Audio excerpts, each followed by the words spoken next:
Well, welcome to this episode of Stories for Healing. Um, this has really turned into quite the amazing project. When I thought about it at the end of October, I thought, how are we going to lift ourselves out of all this division and antipathy and just general stress that everyone was feeling? And as you know by now, if you've been following this series, the solution to me was to start telling stories and to invite other storytellers to join us. And you know what? It's gone on so well and so many people have said yes that it looks like we have at least 2 months of storytelling coming from that one idea. And it's really quite wonderful. Storytellers are coming to us from around the world. So I'm particularly happy to be able to welcome Erica Taraporevala to our storytelling today. And Erica, I'd like to ask you, can you tell us a story, please? Okay. So thank you, Jim. I'm so happy to be here. I'm part of this project of yours. So today I'll be telling a story which I heard Diane Wilkestein, a very respected teacher, uh, and many other things, tell many years ago. It's a Haitian story, and she had collected a number of stories from the oral tellers of storytellers of Haiti and put them in a book, which she called The Magic Orange Tree and Other Haitian Folktales. So stories available there. Today I'll be telling, retelling the same story with slight ornamental changes, maybe. So once upon a time, so the story is about a young girl called Philamandre. I think it's called Come One, uh, Come to Mama, or something like that in the book. So there was once a widow, and she was very poor, and she had 4 children.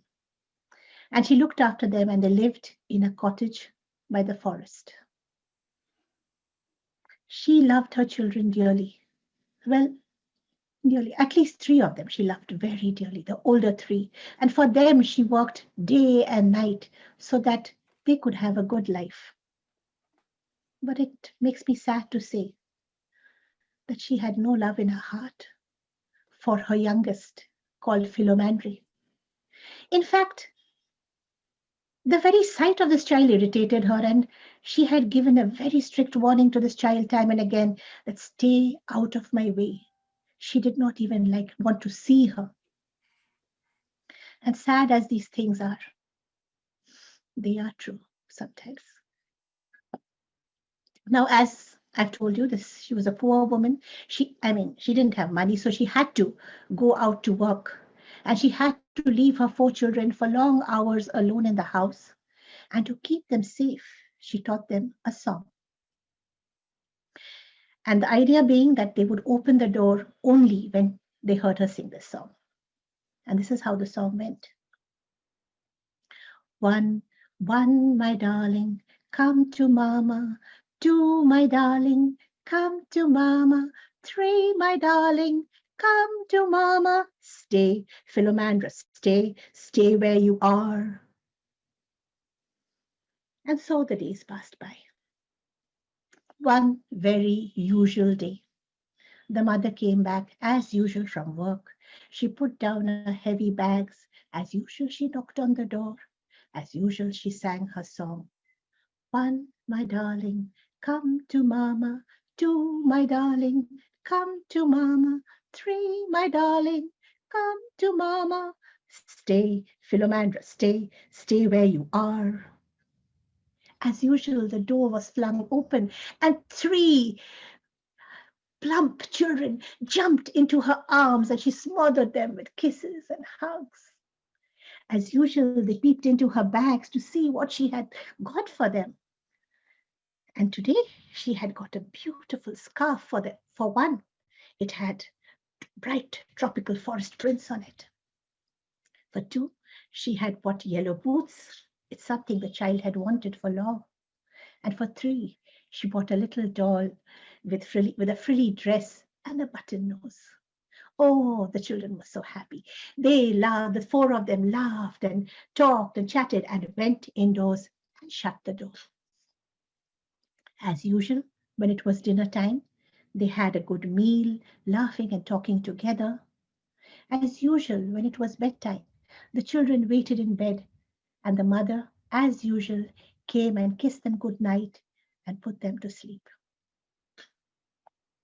As usual, Philomandra watched from behind a pillar, and as usual, she imagined herself amongst them, eating, laughing, being loved, hugged, kissed. As usual, when everybody had gone to sleep, she came and collected the leftovers, ate what she could, cleared the table, and went to sleep in a corner of the house.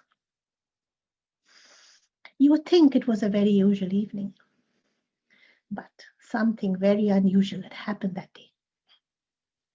You see, there was a monster deep in the forest, and that day it so happened that he had come and he was hiding behind a bush just when the mother came home, and he had seen the whole thing. The knocking, the singing, the opening of the door, and the jumping of those three plump, delicious children into their mother's arms. When the door was shut, he went back singing happily this new tune. Deep in the forest, where no one could hear him, the monster practiced his song. He practiced it again and again and again till he thought he was ready. Then he went to the door long before the mother was expected, knocked on the door, and sang his song.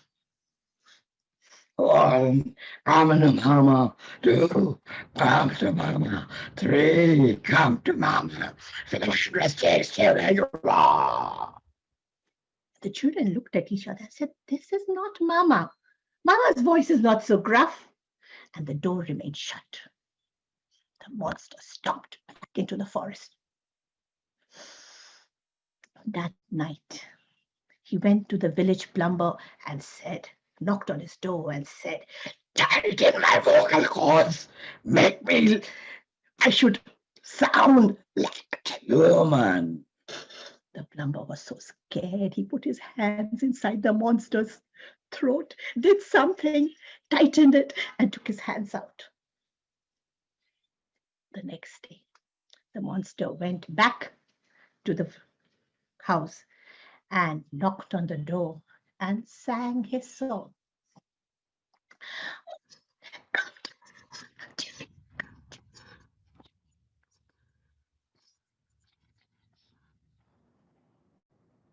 The children looked at each other and they giggled and they said, "This is not Mama, this is some silly bird."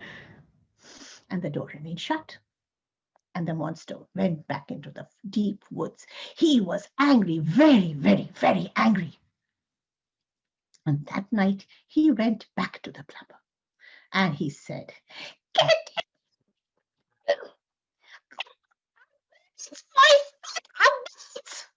If you don't get it right, the next time you'll be swimming in my stomach."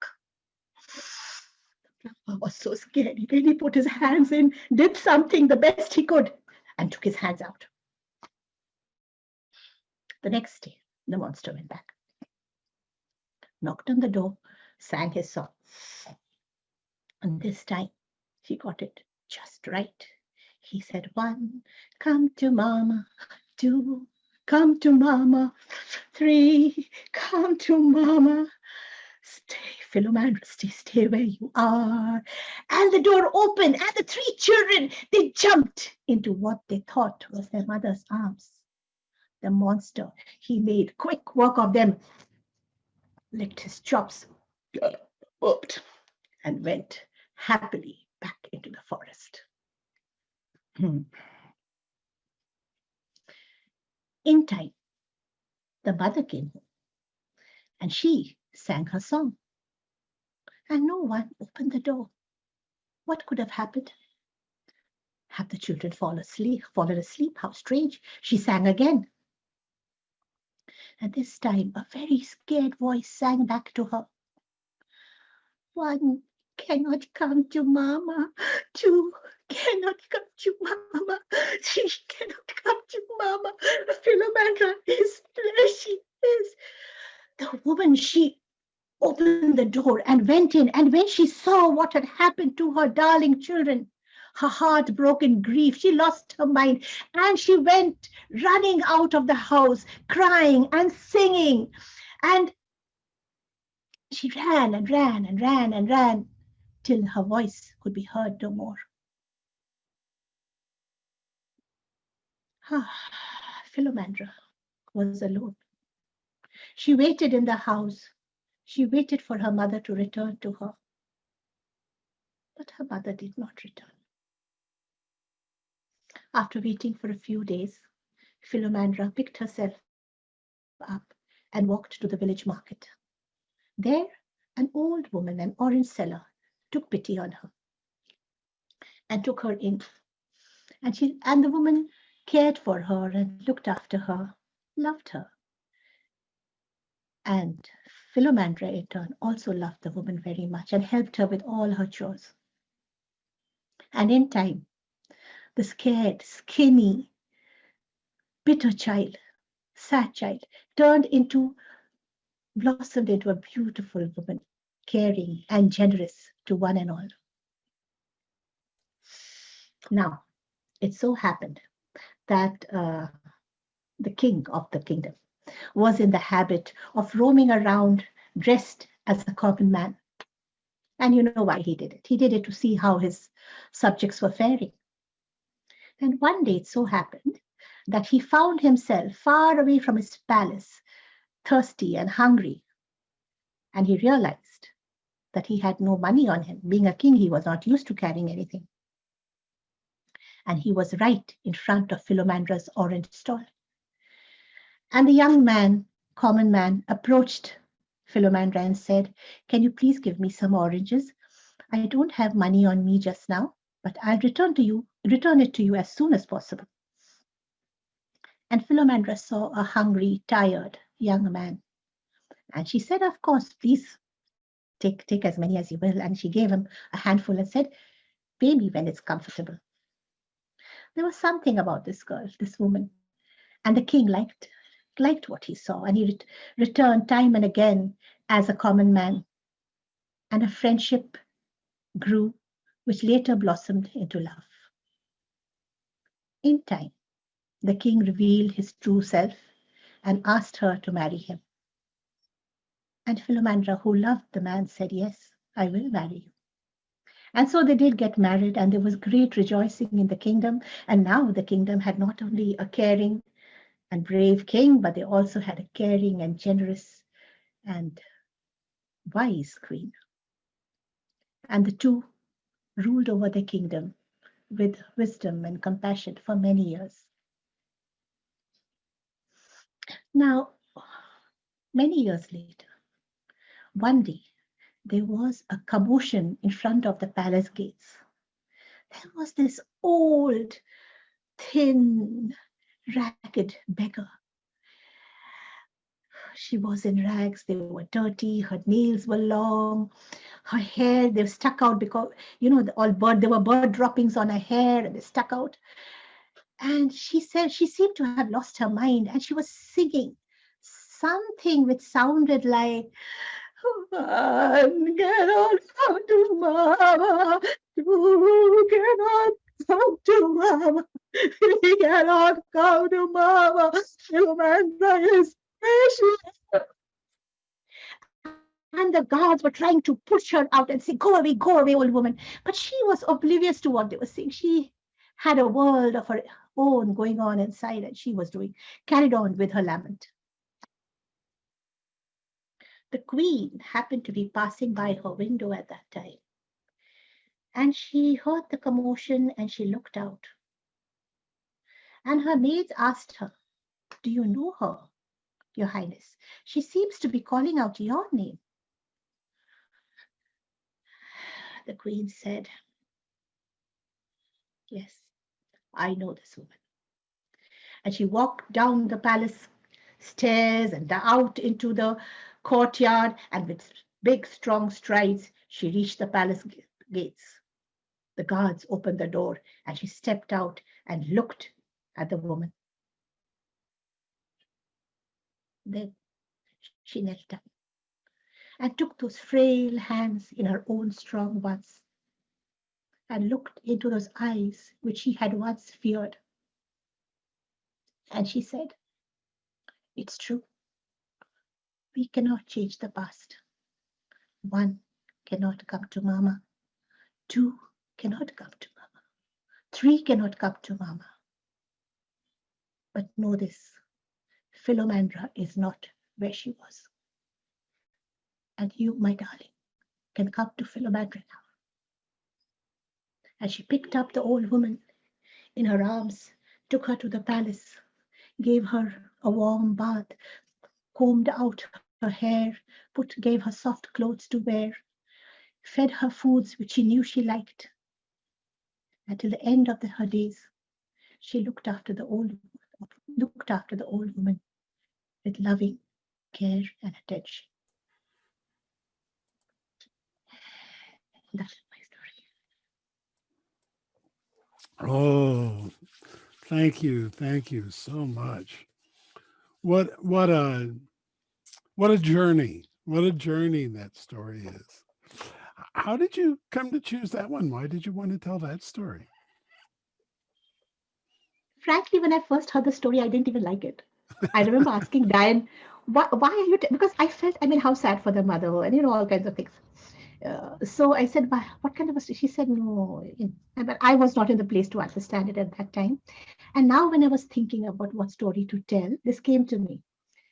And I felt it's just right because so many times people who are in power, who have power over, who are in power, they behave in ways which are not proper. Maybe because they have some unresolved things in their own life which we do not know about. But here in the story, as you can see, each one of us, if we so if we wish to do so, do have the power to sort of break that chain of pain and step into our queenship or kingship, or whatever you call it, step into unconditional love and change that story. Yeah. I thought it was a story that was appropriate for today.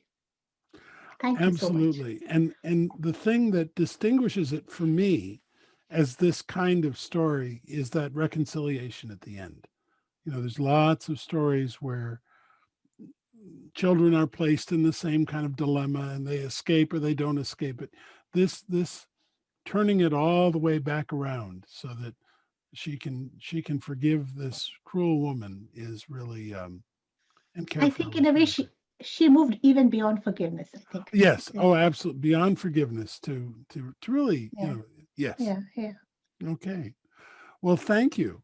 And I want to Thank you. thank all of you for being the audience for this lovely story today.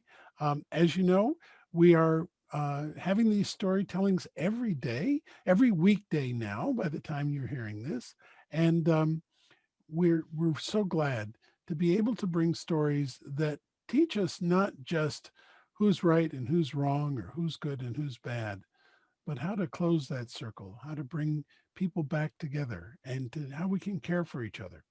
And I ask you to share this, to visit our YouTube playlist, which has all the stories we've been telling. You can see the ones you've missed or rewatch the ones you particularly love. But most importantly, think about how do you turn to the people around you and welcome them into your life. Thanks again.